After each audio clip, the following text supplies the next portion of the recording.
देखिए, मैं इस बात को कंडेम करता हूं कि किसी भी देश के झंडे के साथ ऐसा नहीं करना चाहिए। लेकिन इसमें एक और बात है। मुझे याद है कि जब ये पाकिस्तानी आईएसआई के भेजे खालिस्तानी जब ब्रिटेन में हमारे हाई कमीशन में झंडा उंडा उतार रहे थे हमारा, तो वहां पर पाकिस्तानी ट्विटर पर और पाकिस्तान की तरफ से भयंकर खुशी मनाई गई थी।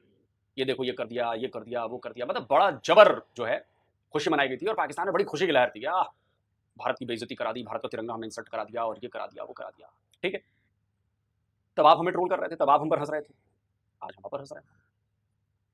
सर देखो, हमारे धर्म में ये सिखाया गया है कि जो आप करोगे यहीं भुगत कर जाना है और फौरन रिजल्ट मिलता है यहीं पर। रिजल्ट मिल गया।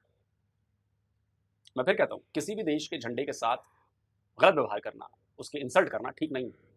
लेकिन अगर कोई पब्लिक दूसरे दुश्मन मुल्क, आप तो हमें दुश्मन ही मानते हो, उसके झंडे का अपमान करने पर खुश होती है, खुशियां मनाती है, ट्विटर पर हंसते हैं हमारे ऊपर, तो आज देखिए आपके ऊपर भी यही हो रहा है। तो इससे क्या सीख मिलती है? सीख मिलती है कि अगर किसी और के झंडे के साथ गलत हो रहा हो तो आप भी उसको कंडेम करिए कि गलत हो रहा है, वरना कल को जब आपके झंडे के साथ होगा तो कोई आपके झंडे के साथ भी कंडेम नहीं करेगा, तब आप दुखी होंगे और सामने वाला हंस रहा होगा। और इस बार वही हुआ, अफगानियों की अपनी नाराजगी है, जो भी है। चलिए देखते हैं कि पाकिस्तान के लोग क्या कह रहे हैं भाई। शाइला खान और आप देख रहे हैं Naila Pakistani reaction. Germany Frankfurt में पाकिस्तानी कौंसुलेट को अफगानिस्तान के स्टूडेंट की जानिब से निशाना बनाया गया। कौंसुलेट के ऊपर शदीद पथराव किया गया, पाकिस्तानी झंडे को कौंसुलेट से उतारा गया, गालम गलोच और बहुत ही अजीब किस्म के मनाजिर जो है देखने को सामने आए। और ऐसा लग रहा था कि अफगानिस्तान के दिल में जो पाकिस्तान के लिए जो नफरत है वो पूरी तरह से जो है सोशल मीडिया पर दुनिया के सामने आ चुकी है। यहाँ पर दोस्तों एज अ पाकिस्तानी मैं कंडेम्ड करूंगी किसी भी मुल्क के झंडे के साथ छेड़छाड़ करना, मतलब कि उस मुल्क की जो है नेशनलिज्म को, वहां के जो नेशनलिस्ट को नुकसान पहुंचाना है। लेकिन आखिर अफगानिस्तान ऐसा क्यों कर रहा है? पहले यूके के अंदर प्रोटेस्ट किया और अब जर्मनी के अंदर। अफगानिस्तान का पाकिस्तान के लिए इतना शदीद गुस्सा क्या एक जंग की अलामत है? और दूसरी जानिब अफगानिस्तान की बढ़ती हुई भारत की दोस्ती पर बात करेंगे। अवाम की तरफ बढ़ते हैं और उनसे रिएक्शन लेते हैं इस शदीद अफसोसनाक वाक्य पर। लेकिन आप दोस्तों से रिक्वेस्ट है कि जिन्होंने अभी तक चैनल सब्सक्राइब नहीं किया, हमारे चैनल को सब्सक्राइब करें, वीडियो को लाइक करें, इंस्टाग्राम ऐप पर जरूर फॉलो करें। चीज़ क्लियर करता जाऊं कि जो फॉरेन पॉलिटिक्स होती है, जो डिप्लोमेसी होती है, इसमें कोई दोस्त नहीं होता। यहाँ पे सबसे पहले अपने मुफादात देखे जाते हैं, मुल्क के इंटरेस्ट को देखा जाता है। अच्छा, secondly Afghanistan, a stable Afghanistan is a stable Pakistan. हमें ये चीज़ पता है। एक हद तक ये बात सही है कि कोई किसी का दुश्मन नहीं है, कोई किसी का दोस्त नहीं है, लेकिन ये 100% करेक्ट बात नहीं।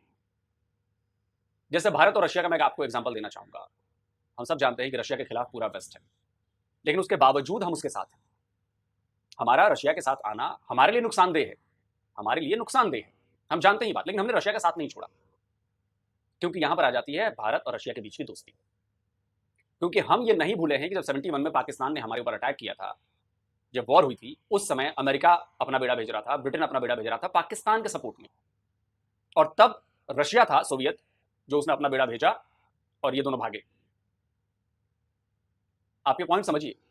तो भले हमारा उसमें नुकसान हो जाए, लेकिन चूंकि रशिया से हमारी दोस्ती ऐसी है कि हम रशिया को नहीं छोड़ सकते। आज रशिया का बुरा वक्त है, आज रशिया के खिलाफ लोग खड़े हैं, तो यही वक्त है अपनी दोस्ती को साबित करना कि देखो तुम्हारा बुरा वक्त है, तुम्हारी वजह से मुझे भी नुकसान हो सकता है, लेकिन तब भी मैं तुम्हारे साथ खड़ा हूं, और भारत ने यही किया है। तो ये कहना कि कोई किसी का दोस्त नहीं है, कोई किसी का वो नहीं है, ये एक हद तक ठीक है, लेकिन ये भी है कि दोस्ती बहुत मायने रखती है।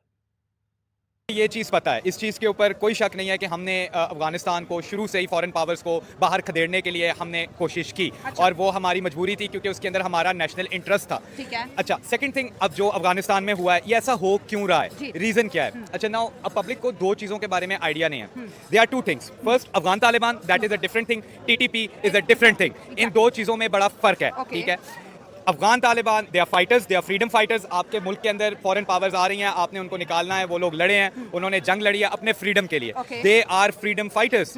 On the other hand, what TTP is terrorism, that they are terrorist. उनको लिटरेचर्स दिए जाते हैं, उनका ब्रेन वॉश किया जाता है। They are a different thing, they are funded by RAW, RAW, which is the Indian intelligence. I'm saying it openly. They use them, they fund them, they give them money, they give them weapons, और वो पाकिस्तान के against जो है वो इस्तेमाल होते हैं। Now मैं ओपनली कह रहा हूं कि आप बलूचिस्तान लिबरेशन आर्मी को फंड करते हैं ओपनली। आप अपने ही मुल्क के दुश्मन हैं। आप अपने, वो भी तो फ्रीडम फाइटर्स हैं, वो भी आज़ादी के लिए लड़ रहे हैं, आप उन्हें क्या कहेंगे? बीएलए वालों को आप फ्रीडम फाइटर कहेंगे या आतंकवादी कहेंगे? आप तो आतंकवादी कहेंगे। ये जो कॉन्सेप्ट आपने दिया है ना, ये परवेज मुशर्रफ ने कॉन्सेप्ट दिया था, good Taliban bad Taliban. Bro, Taliban is Taliban, no good no bad. अब आप डिफरेंशिएट कर रहे हैं क्योंकि आपको वहां पे केओस कराना था तो वो गुड तालिबान हो गए, वो फाइटर्स थे, फ्रीडम फाइटर्स थे। अच्छा, और जब वही तालिबान का ब्रांच इधर आपको ठोकर आया जो तहरीक तालिबान पाकिस्तानी है उसमें, तो आप उनको टेररिस्ट कहते हैं। गजब दोगलापन है भाई। ये बताओ कि जब उधर आपने फ्रीडम फाइटर्स कह दिया, उनको सपोर्ट करना आप उसको जायज ठहरा रहे हैं, तो बीएलए वाले कौन हैं? वो फ्रीडम फाइटर्स नहीं है, वो भी तो फ्रीडम के लिए लड़ाई लड़ रहे हैं ना। बीएलए वाले भी फ्रीडम फाइटर्स हैं क्योंकि बलूचिस्तान पर तो पाकिस्तान का कब्जा किया हुआ है। बलूचिस्तान को पाकिस्तानी आर्मी ने अटैक करके अपने में मिलाया। क्या कोई पाकिस्तानी इस फैक्ट से इनकार कर सकता है? चलिए आप इंडियन की बात पर मत मानिए, मैं आपको दो आपके पाकिस्तान के बड़े इंटेलेक्चुअल लोग माने जाते हैं उनकी बातें सुनाता हूं। एक है सैयद मुजम्मिल, उनकी बात सुनिए, और उसके बैक टू बैक बात सुनिए परवेज हुदबॉय की। सुनिए। हम ये देखते हैं कि अगस्त 11 1947 की जो ट्रीटी है मुस्लिम लीग और कल्लात की रियासत के दरमियान, उसमें मुस्लिम लीग इस बात को एंडोर्स करती है कि आप एक आज़ाद रियासत के तौर पे एग्जिस्ट करेंगे और हम इसको रिकॉग्नाइज करते हैं। इसीलिए 15 अगस्त 1947 को रियासत कल्लात अपनी आज़ादी का दिन मनाती है। आगे बढ़ के अक्टूबर 1947 की अगर बात की जाए तो खान कल्लात कराची का विजिट करते हैं, बलोच कम्युनिटी वहाँ पे उनको वेलकम करती है बड़े नंबर में, लेकिन कोई डेलीगेशन पाकिस्तान का मौजूद नहीं होता। उससे उनको लगता है कि शायद ऑफिशियली मुझे रिकॉग्नाइज नहीं कर रहे कि मैं एक आज़ाद रियासत का सरबराह हूँ। ये वो विजिट है जिसमें जना साहब पहली बार खान कल्लात को कहते हैं कि आप पाकिस्तान का फॉर्मली हिस्सा बन जाइए, जिससे वो इनकार करते हैं, इनसिक्योर हो जाते हैं। इनसिक्योरिटी में ब्रिटिश गवर्नमेंट से फोर्स और सिक्योरिटी मांगते हैं जो उनको नहीं मिलती, और उसके बाद वही होता है जिसका खान कल्लात को भी शायद डर था, क्योंकि मार्च 1948 में पाकिस्तान की तरफ से वहाँ पर पसनी, जीवनी और तुरबत में जाकर एक ऑपरेशन किया जाता है और वो इलाके पाकिस्तान के ज़ेर इंतज़ाम आ जाते हैं।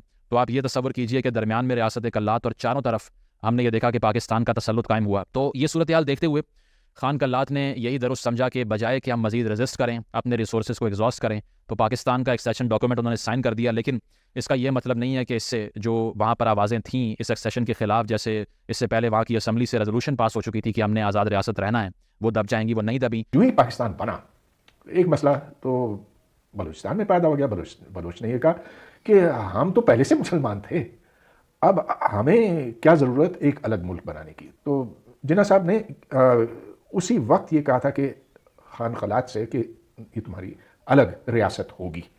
खैर बाद में फ़ौज को भेजना पड़ा, वो बात उधर ख़त्म हो गई। उन्होंने सच्ची बात यह है कि वादा खिलाफ़ी की, जिन्ना साहब ने वादा खिलाफ़ी की, और बलोच आज भी हमें इस बात की याद दहानी कराते हैं। तो अगर इसके बाद भी आप कहते हैं कि नहीं बीएलए वाले आतंकवादी हैं, फिर तो आपका दोगला चेहरा सामने आ गया ना। क्योंकि वहां पर आपका फायदा था, इसलिए आपने उनको फाइटर्स बोल दिया, फ्रीडम फाइटर्स, और यहाँ पे आपका नुकसान हो रहा है। कंडीशन एक ही है, ये भी अपने मुल्क को आज़ाद कराना चाहते हैं, बलूचिस्तान को। तो आप इनको तो फ्रीडम फाइटर नहीं कहेंगे, नहीं कहते। दुनिया पागल है सर, पागल है दुनिया, और आप ही चालाक हैं।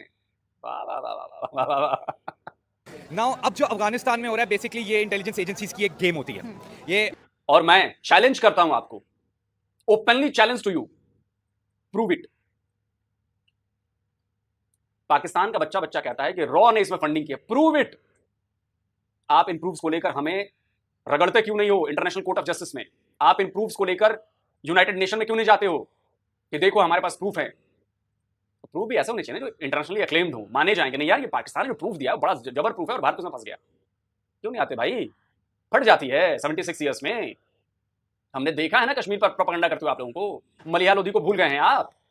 मलिहा लोधी ने, स्क्रीनशॉट लगा देता हूं, यूनाइटेड नेशन में भारत के खिलाफ प्रोपेगेंडा किया, फेक चीज दी। इसी डर के मारे आप लोग जाते नहीं है, सिर्फ अपने यहां बातें कर लेते हैं। फेक चीज दी, फोटो दिखाई कि कश्मीर की लड़की है, पैलेट गन लगी है। 1 घंटे के भीतर उस झूठ का पर्दाफाश हो गया, लड़की फिलिस्तीनी निकली, फोटो फिलिस्तीनी निकली। मलिहा लोधी को अपनी नौकरी से हाथ धोना पड़ा। पाकिस्तान में यूएन की रिप्रेजेंटेटिव थी। तो इस डर से आप लोग कहीं नहीं जाते, सिर्फ अपनी जनता को चूरन देने के लिए, लोगों पर, मीडिया पर बैठने के लिए, जो भारत की फंडिंग है, भारत की फंडिंग। अबे साबित करना भारत की फंडिंग है तो तू हमें कोर्ट में क्यों नहीं लेकर जाता? मैं तो 25 करोड़ पाकिस्तानी आवाम को चैलेंज देता हूं, किसी कोर्ट में साबित कर दो कि भारत फंड करता है, भारत सपोर्ट करता है। साबित कर दो ना, साबित कर दोगे तो और आसान होगा। हम एफएटीएफ में चले जाएंगे, तुम नहीं जाओगे, हम चले जाएंगे एफएटीएफ में।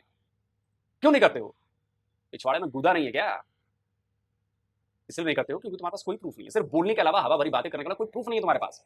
प्रूफ हमारे पास है, जब हम देते हैं तो तुम एफएटीएफ में घसीटे जाते हो।